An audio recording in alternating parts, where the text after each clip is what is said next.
We are going to move on to Thank 20 God through for that. 11.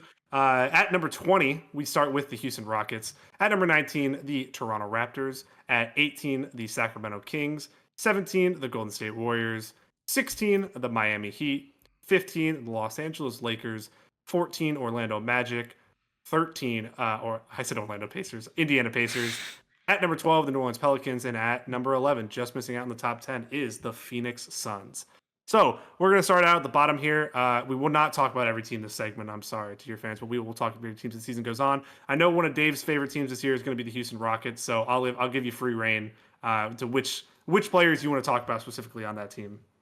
Let's take a guess on that one. Reed Houston Shepard. Rockets, which players are good? Alperen Şengün. Guess what? This offseason, he was like, I need to get better at shooting threes, at shooting free throws, and at my defensive mobility. Guess what he's shown us in the preseason so far? He got better at shooting free throws. He got better at his defensive mobility. The three ball still elusive, but he's working on it. And that's all you want to see is like, hey, you're spending time trying to get better. Great. That was one of the funniest quotes I think I've seen from Wemby so far. Is him being like disappointed in NBA players' work ethics. And it's just like, Yep. Coming from a 19, 20-year-old, that's hilarious. So, yeah, good job, Spurs. You got a good one. But no, I think, yeah, I know that gifted. No, the Rockets are dope. Like, if you want to watch a young athletic team, like that's them. Between Cam Whitmore, Tari Eason, like that bench unit is going to fly. Thompson's probably going to be starting on the bench for the beginning of the year. So yeah, they're going to have a whole lot of fun. And like they picked up a great anchor last year on a buy cheap deal from the Grizzlies in Steven Adams. So you got a locker room event who has no ego. Hilarious interview from him talking about like, well, you're not going to be the starter this year. Is that going to make you feel any way? And he's like, you start the better player, right? Am I the better player? No, great, no problem. Come off the bench. Like it was just, it's the most no bullshit man in existence. So I just love him to be another voice in that locker room. Like Dylan Brooks is a vet, but a very different kind of vet. Fred VanVleet, you got the championship pedigree. It's like Uncle Jeff, you got all the right voices in that locker room. This should be like a really good step up year for them if they can stay healthy. Alperen missed a lot of games last year with an injury for the last third of the year, roughly. Mm-hmm. I really do expect them to be fighting for that play-in, like the upper end of the play-in, more so the like 8 slot, I think is where I'm targeting right now for them. But they're gonna have to do a lot of things well. Jalen Green is the guy who people are, saying make or break year for. I have my feelings on him. I know a lot of people disagree with those feelings. Who would those people be? A lot of people, but not as many people as you would like to think. Well, the majority's not always right, so that's always true. I just think that he has slowed down his game a little bit, which is good. He's still not the two-way player all the time he needs to be. He got benched multiple times last year for lack of effort, but he learned his lesson. He got back in the next game. Rinse, repeat. To start this preseason off, he's had hilarious swings of when he's playing against a bad team, he looks great. When he's playing against a good team, he does not look like a good basketball player. Shocker. And that's the same thing happened at the end of last year. So that has not changed. It's the shot selection that kills me. Like you're an athlete and you don't put pressure on the rim the way you should. You don't take advantage and get mid-range shots like you should. You chuck threes so often that it's like painful, and it's at the wrong time you're taking those shots as well. Like early in the shot clock, you're taking those looks or when you shouldn't be. When guys are, within 3 feet of you, you're just ripping on a shot because you're feeling it or something. Like you have time, you have the ability to make choices, move the ball, reset, reload, and go. And instead, it's just, in my opinion, not always the right answer. And again, it's not results based. It's just like when you watch a play unroll, I'm just like, dude, you could do so many different things here, and you choose like the worst option seemingly. So I think that a lot of this season for him is just going to be like, can I earn a max contract? If he pops off and can average, like Zach LaVine numbers, great. He's no not issues. Do that. Give him money. He's but not going to do that. What's reality for a contract for a guy who's got a super loaded team behind him and realistically, Alperen's getting that max deal. So how much can they afford I don't to think. give you? Yeah, I don't think this time we talk next year. I don't think he's a Rocket. I think I've spoken about it before. I think a change of scenery for both is probably the best idea. Mhm. Where that is, I'm not sure yet.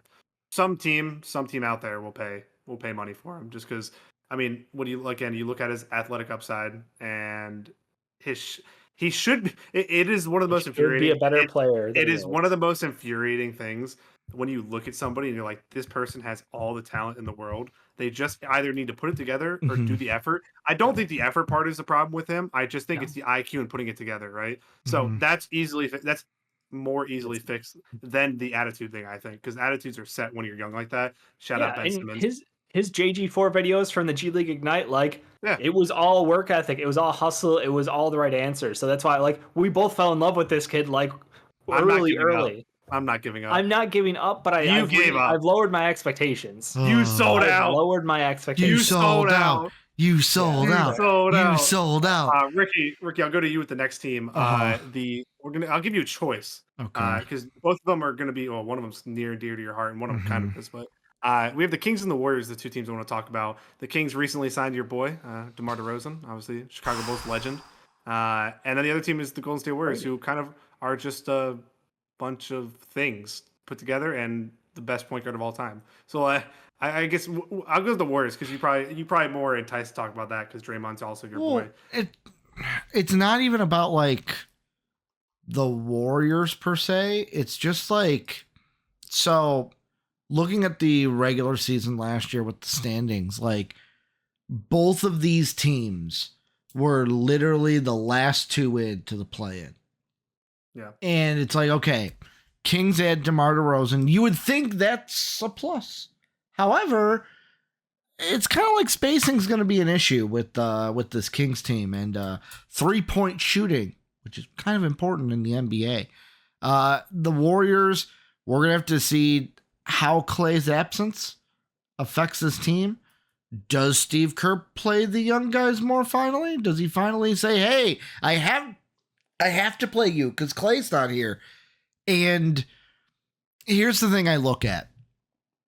One of these two teams is getting bounced because the Grizzlies, who we've yet to talk about, they are going to be in the playoffs. I'm not a Grizzly fan. I actually don't like the Grizzlies. But I cannot argue that they will be in, at the very least, play-in. Like, I can't say they will be out. They'll be well in. They're not going to be a play-in team. They'll be in the playoffs for sure. But, like, they are coming back. The question is, if they are the only team from last year to be out and jump in, who of these two, the Kings or the Warriors, gets bounced out? Because I don't think the Lakers are going to get bounced out. I don't think the Pelicans are going to get bounced out. Now, the other interesting thing that comes in is the team that Dave just talked about, the Rockets. They missed by 5 games.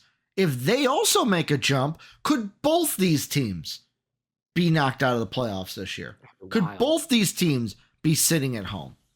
That is what I think about. And the thing is, I don't have the answer. My answer for the first one would be, I think the Kings are the ones sitting out because the Warriors still have the best shooter in basketball. They still have Steph Curry. Well, I would like to like wrap a team in because a team that's in the preseason that really has worried me is the Pelicans, and they're also in this section. They'll figure they're it a out. team. They probably will. Here's the thing, and people might get mad at this. When it comes to any sport, baseball, football, basketball, I don't watch the preseason. Because the preseason doesn't matter. Just because a team is good in the preseason, there could be some indicative things. Like you said, like, oh, Jaden Ivey, we're talking about him. Like, maybe he played. Like, that stuff, fine. But just because teams are winning in the preseason doesn't mean they're going to be winning in the regular season. How many times in football have we seen a team go 4-0 in the preseason in the past, and then they absolutely stink? The Colts would always go 0-4 and then be a playoff team. So it's like, I don't watch the preseason just because I don't want to be kind of like, what's the word? Like driven in a way, like, oh, this is going to be like buy in on something that might not be there. No. It's not about wins and losses. It's about how their offense has looked, and their Okay. offense has been a lot of like your turn, my turn, your turn, my turn, your turn, my turn, which is what you get with DeJounte Murray. Which is why when we But they're talked about gonna figure that out by like halfway through the season, no? but I have the other worry is I think they also have a bad coach. I just Okay. don't think that Willie Green is that great of a coach. I mean, I said in Mhm. the Discord today that I think he's on the seat to be one of the first ones fired this year because they have a lot of talent, Mhm. like a lot of talent, right? And Yeah. you would think that they figure it out, but we hear the Brandon Ingram issues from last year, right? CJ McCollum is obviously on the downturn of his career, right? DeJounte Murray, we have I don't know we what have that question word means. downturn, like downside, No, there's different. There's a different word that you could have used that's a lot Not better. an incline.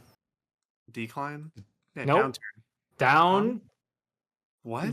Down. Come on, you're on the fast. You're so close. We might have to reevaluate this thing. He doesn't know fast break culture here. On the downcline. I'm He's not on the gonna say that. downcline. He's on the downcline. You Yeah, said it I'm not- before. I'm not saying that. Don't act like you're high and mighty. You've said it before and then laughed. He's on the going down. He's on the downcline.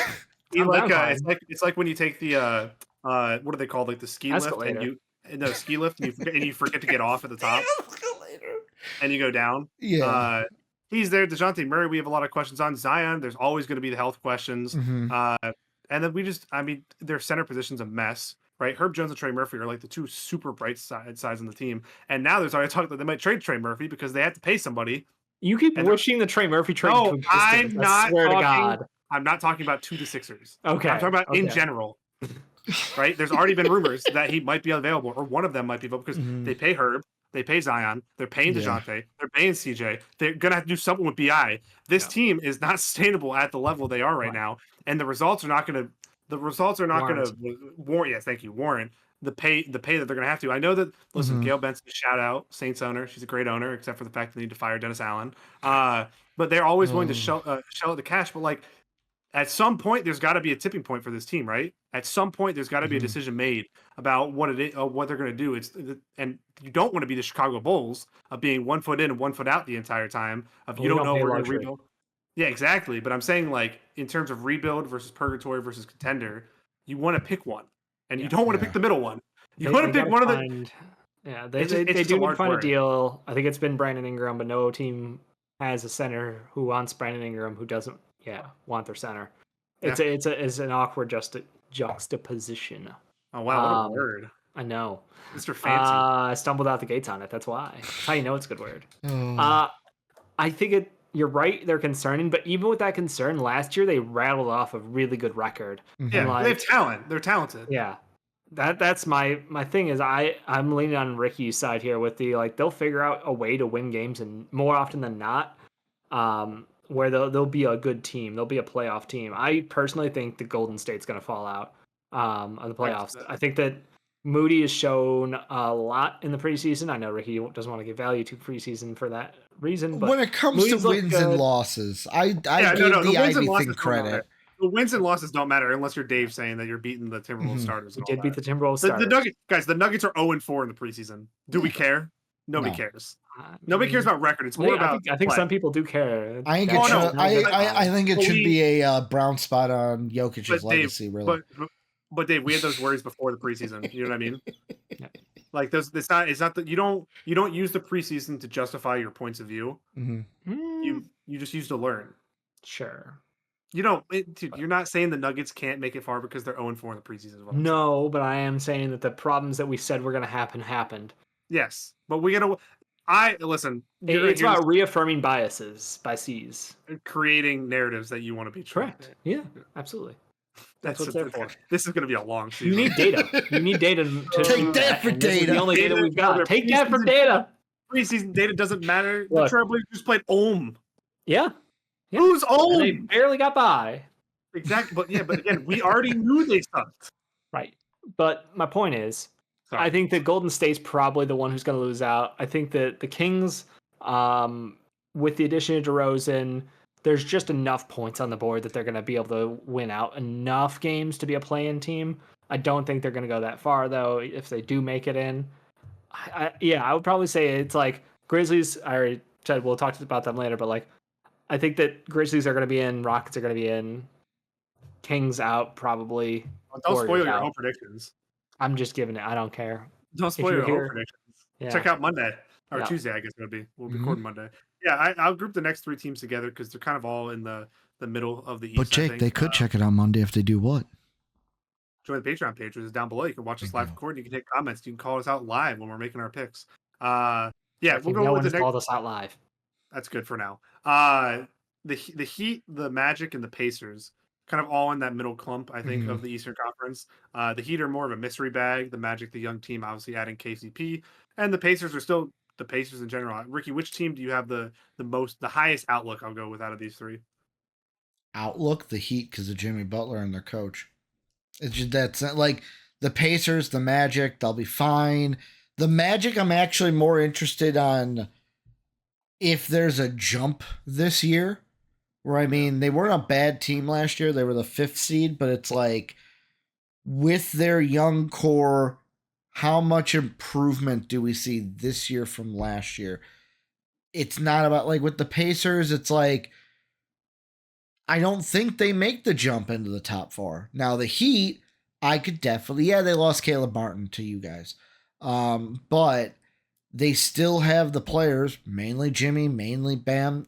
Last time I checked, Eric Spoelstra is still the head coach of the Heat. That if this team wants to turn it on, they could easily be a top 6 team in the East if Jimmy can also stay healthy. Yeah, if Jimmy wants to play, then he will play. And Jimmy's contract situation is a little bit in the air right now, so I Jimmy think don't he's play that. properly motivated. If Mm-hmm. you're gonna get a good Jimmy year, it'll be this year for the money. Mm-hmm. I am almost a little afraid of like the Magic sliding a little bit this year. I know they added the piece that he needed as far as a shooting guard, a floor So, spacer, so you think they'll be but on the downcline a little bit? I think that they might stutter a little bit. They just did a lot of things well last year. Mm-hmm. Franz Wagner was like on an awful shooting skid, and I don't Non-top 10 Franz Wagner. Just want to say. non-top 10 Franz Wagner from some people here. No, I'm just saying collectively non-top 10. Collectively, a choice that was made by all 3 of us, but not agreed I upon. protest. Yeah. Hashtag Um, not my rankings. my point is, I think they got great Okay, performances back. out of Franz's brother and Mo Wagner. I think that Jonathan Isaac came back and played better than any of us really expected him. He was like legit first team defense caliber. Probably like I don't know if he got any votes for defense player of the year, but like probably would be like 5th or 6th in that, like in my opinion. Mm-hmm. I just think that a lot of things went right for them outside of Franz's shooting. You got development out of Suggs. You got the right things. We barely even saw Jet Howard or Anthony Black, who like had to play minutes, but like clearly was not ready for them. I don't know. I'm not trying to be a hater purely because of the Boosie trade. I genuinely think like if there's a team that's going to stutter in this group, that would be my team to bet on purely because they don't have that pure point guard, Yaw. pure Yeah. pure point guard locked in just yet. Yeah, I like to believe in Suggs, but I think that there's just there's more to be seen.